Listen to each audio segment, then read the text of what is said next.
Serahkan bagi udah orang rata-rata pejabat. Kalau saya kasih fan yang hijau di muka umum, rata-rata jadi sudah.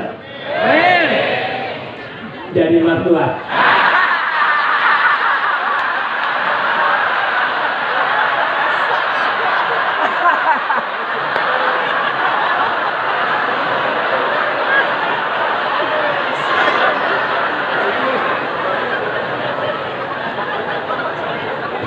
Assalamualaikum warahmatullahi wabarakatuh. Saya di sini aja guys ya.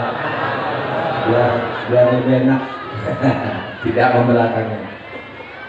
Alhamdulillahi wahdah, assalatu wassalamu ala man la nabiyya ba'dah. Sayyidina Muhammadin sallallahu alaihi wasallam wa man tabi'ahu huda wa ba'dah. Ulama al-kiram wa habaibana al-afadil, hadirin hadirat muslimin muslimat yang karom, Habib Alwi bin Abdurrahman Masjid. Terima kasih telah mengajak saya untuk datang ke sini untuk turut menyejukkan hati kita dengan banyak berpikir kepada Allah dan memuji Nabi Muhammad Rasulullah. Yang terhormat Kiai Haji Abdullah Mukhtar, kemudian Habib Abu Bakar Asgaf, Habib Ridho Al-Habsyi, Habib Nabil Al-Habsyi, Habib Bakir Al-Habsyi, kemudian Habib Soleh Al-Habsyi.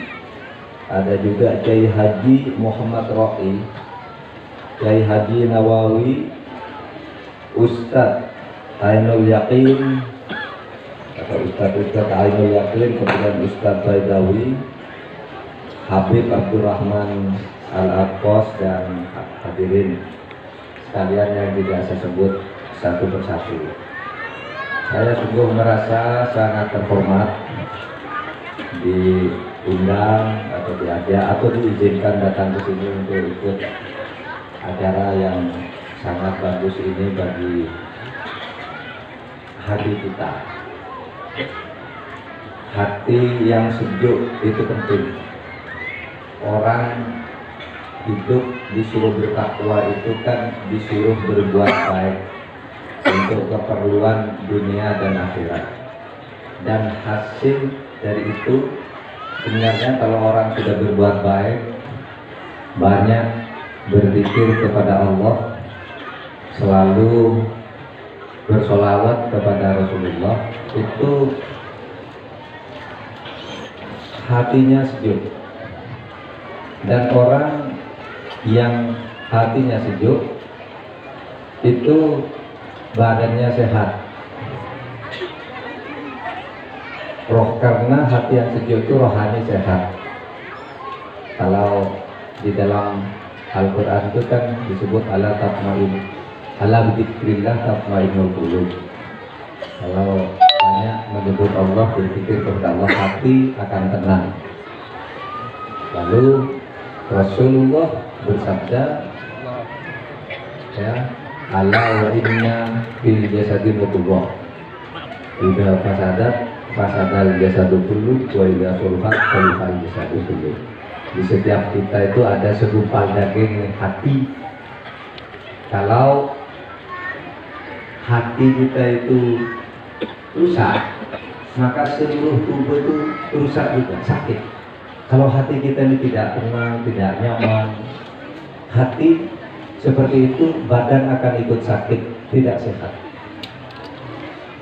Malas bekerja, malas makan, tidak punya harapan dan sebagainya. Itu kalau hati tidak sehat. Wa idza sulha jasadu, kalau hati ini sehat, maka seluruh badan itu akan sehat, penuh semangat hidup, penuh harapan. Nah, oleh sebab itu pertemuan atau majelis-majelis seperti ini, selawatan, pikiran, itu ada bagus untuk menenangkan hati kita. Nah, orang yang hatinya tenang itu selalu banyak berzikir, Berzikir itu apa tuh? Berzikir itu bukan hanya menyebut dengan kalimat-kalimat saja, meskipun itu kunci utamanya, tapi berzikir itu selalu ingat untuk selalu berbuat baik, itu namanya berzikir. Saya ingin berbuat ini, lalu ingat, ini diizinkan tidak ya oleh Allah? Kalau saya berbuat begini, ini Allah marah enggak kalau saya melakukan? Jadi setiap akan berbuat itu ingat akan pantauan Allah. Nah disitulah maka saya menjadi tahu bahwa kalau orang berbuat tidak baik,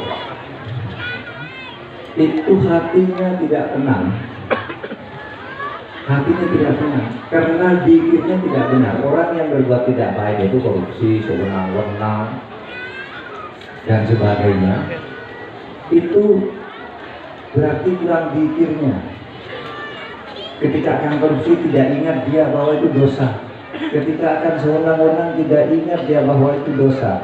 Maka hatinya kemudian menjadi tidak tenang pada saatnya, dan akhirnya badannya tidak sehat, selalu penuh ketakutan. Saya sering berpikir begini, Bapak Ibu sekalian, coba tuh orang yang kaya raya karena korupsi itu hebat, apa dia punya, jabatan punya, uang banyak, tapi begitu mau turun takut, mau turun dari jabatan takut, hatinya mulai gelisah. Gimana ya kalau nanti saya ini pengganti saya membongkar kerjaan-kerjaan saya di kantor ini. Sedusa itu mencari akal agar yang menggantikan dia orang yang bisa melindungi dia. Sesudah dia di luar, nyewa bodyguard agar dirinya aman. Jadi hidupnya tidak tenang. Orang hidup tidak tenang seperti itu, ya. Itu kenapa? Karena kurang zikir, kurang mempertemukan antara perbuatan dan zikir-zikirnya. Oleh sebab itu sekali lagi terima kasih bahwa ada majelis yang seperti ini yang saya dengar sekurang-kurangnya tiap minggu, luar biasa. Alhamdulillah mencetak kader umat, kader masyarakat untuk membangun ketenangan dan kebaikan di tengah-tengah masyarakat. Amin. Hadirin sekalian,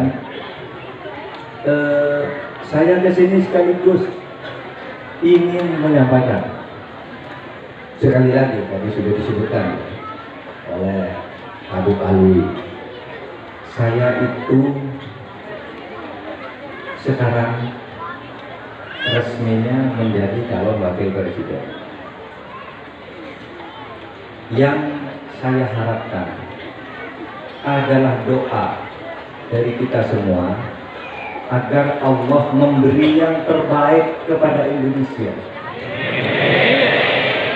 Memberi yang terbaik, bukan memberi sembarang orang yang nantinya bisa merusak Indonesia. Oleh sebab itu saya ingin sampaikan juga bahwa saya itu menjadi cawapres tidak pernah melamar. Saya menjauh untuk mendekati pimpinan partai politik. Untuk menjadi cawapres itu harus diusulkan oleh partai politik. Saya menjauh dari kegiatan-kegiatan untuk mendekati pimpinan partai politik agar dipilih, misalnya enggak. Saya takutnya dua. Satu, ya saya tidak punya uang, karena katanya biaya politik untuk capres itu bisa triliunan. Ya 1 triliun tidak cukup lah. Gitu. Dari mana saya mencalon begitu? Terus saya mau mendekati akar itu, enggak, saya menjauh. Lalu saya juga ingat ajaran Rasulullah yang tidak mau memberi jabatan kepada orang yang memburu-buru jabatan. Sabda Rasulullah kepada Abdurrahman bin Samurah, ya Abdurrahman, la tas'alil imaro fa innaha in uktitaha bimas'alah ukilta ilaiha wa innaha in u'titaha bi ghairi masalah u'inta alaiha. Abdurrahman bin Samurah, jangan sekali-kali kamu meminta atau memburu-buru jabatan. Karena kalau kamu dapat jabatan itu karena kamu memburu, meminta, apalagi menekan, menteror, bukti saya, kamu dibiarkan bekerja sendiri sehingga mungkin saja kerjamu gagal menjadi pejabat untuk membangun kebaikan itu. Tetapi manakala kamu mendapat amanah, diminta untuk memberikan satu jabatan dan kamu terima, bukan karena kamu meminta, tapi karena diminta, u'inta alaiha, Allah akan membersamai, menolong di dalam tugas-tugasmu. Nah itulah hadirin sekalian, maka saya tidak pernah berkampanye untuk pilih saya. Saya berkampanye, pilihlah saya kalau Anda, saudara, hadirin sekalian, itu yakin bahwa saya bisa dipercaya. Kalau ada yang lain yang lebih bisa dipercaya, pilihlah dia. Karena ini untuk kebaikan Indonesia.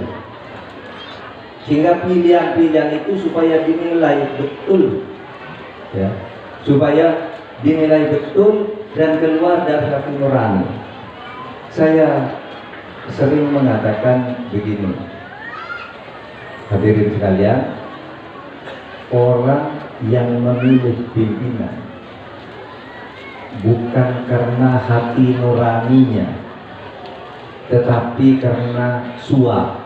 Ini kamu saya kasih ini, nanti pilih saya. Kalau kamu milih saya, nanti saya kasih jabatan ini.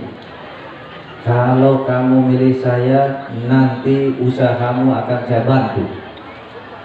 Nah itu memilih bukan karena hati nurani.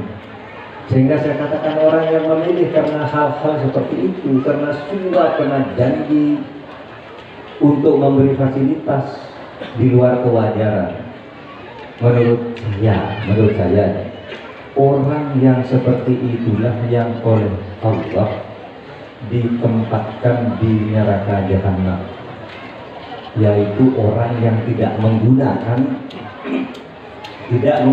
hati nuraninya. Karena Allah berfirman begini, walaqad dzara'na li jahannam katsiran minal jinni wal ins lahum qulubun la yafqahuna, akan dicampakkan ke neraka jahanam dari golongan jin dan manusia, yaitu jin dan manusia yang mempunyai hati tetapi tidak menggunakan nuraninya untuk memahami kebenaran. Punya hati, itu tahu salah, tapi pura-pura tidak tahu juga. Tahu bahwa itu jahat, pura-pura tidak tahu. Tahu bahwa itu baik, pura-pura tidak tahu karena itu kan. Karena suap, karena teror, karena janji, karena polusi dan sebagainya. Itu jahanam tempatnya. Punya hati tapi tidak punya nurani. Lahum qulubun la yafqahuna, dia punya hati tapi tidak mau memahami kebenaran. Walahum a'yunun la yusiruna biha, punya mata tapi tidak mau melihat kebenaran dengan matanya itu. Walahum adanu la yasma'una biha, punya telinga tapi tidak mau mendengarkan kebenaran dengan telinganya itu. Ulaika kal an'am bal hum adall, mereka itu ada seperti binatang ternak, bahkan lebih sesat. Siapa? Mereka punya mata, punya telinga, punya hati tetapi tidak melihat kebenaran. Yang dikejar duniawi terus, akhirnya apa? Akhirnya hatinya tidak tenang pada akhir perjalanan hidupnya. Nah, saudara sekalian, oleh sebab itu saya selalu berpesan, mari kita ikuti hati nurani kita dalam rangka ibadah kepada Allah. Wala tastaru bi ayatillahi tsamanan qalila, jangan engkau perjualbelikan kebenaran-kebenaran Allah itu dengan harga murah. Hanya karena diberi ini lalu mau memilih sesuatu yang tidak benar. Itu kan harga murah. Mau dijanjikan kalau saya terpilih nanti asal kamu kampanye nanti saya bangun gedung di kampusmu, laboratorium di kampusmu, lalu buat kampanye bisa-bisa agar memilih orang yang hanya mau memberi fasilitas seperti itu. Nah saudara, itu mereka yang menjual kebenaran dengan harga murah, dan itu dilarang oleh Allah. Oleh sebab itu mari kita jaga Indonesia ini. Saya tidak akan berkampanye tentang siapa-siapa, tapi mari jaga Indonesia ini sebagai berkat rahmat Allah yang Maha Kuasa yang telah memberi kemerdekaan kepada kita. Dan kemerdekaan Indonesia ini diolah oleh para tokoh bangsa yang sebagian besar diantaranya adalah para ulama. Para ulama yang kemudian mendirikan negara ini bersama-sama dengan kita sehingga kita maju seperti sekarang. Coba dibayangkan ada aula untuk tempat pengajian yang sehebat ini. Karena apa? Karena kita merdeka dan Indonesia maju. Di mana-mana ada masjid mega. Sekarang kita sudah punya 27 universitas Islam negeri, kita mau banyak lagi IAIN dan sekolah tinggi agama Islam. Itu karena kita merdeka atas berkat rahmat Allah dan kita mensyukuri sehingga pengajian-pengajian, studi-studi keislaman di Indonesia berkembang dengan pesat dan Islam maju. Bahwa ada yang bilang tidak maju, itu iya, tidak sekaligus langsung maju semua. Saya selalu bercerita di sini. Jadi coba bayangkan di sini ada Kiai Abdullah Mukhtar, ada Habib Ali. Bayangkan tuh sebelum Indonesia merdeka. Sebelum Indonesia itu merdeka tuh orang Islam itu kumuh. Mau naik haji susah, masjidnya kotor, pokoknya kumuh. Tapi begitu Indonesia merdeka, orang Islam boleh sekolah dengan civil effect yang sama dengan orang-orang Barat. Nah, kemudian umat Islam maju, jadi dokter, sarjana hukum, insinyur, profesor, dokter, jadi menteri, jadi anggota DPR, bahkan jadi presiden.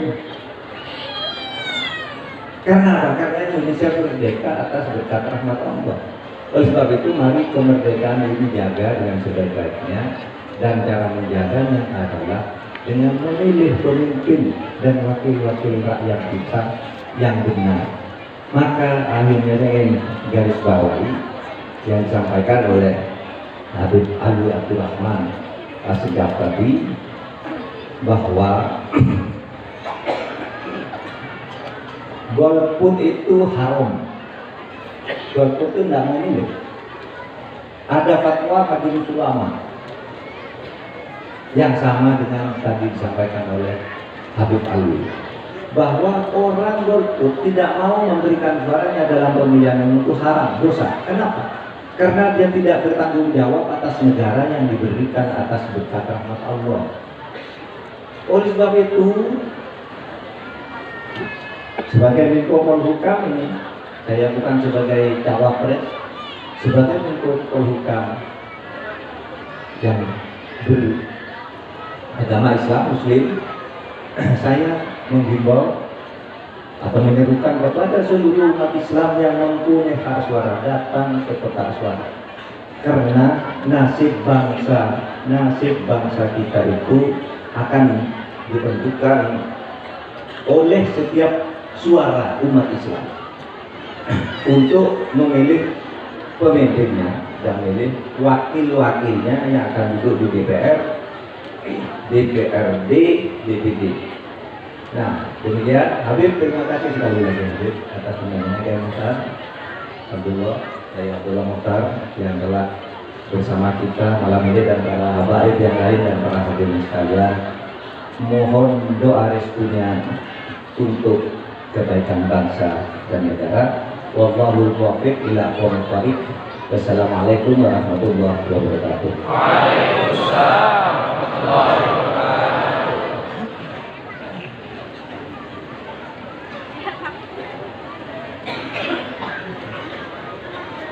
Apa yang beliau sampaikan sangat menyentuh hati anak dan pikiran dalam perbuatan. berpuluh tahun akan mengajar agama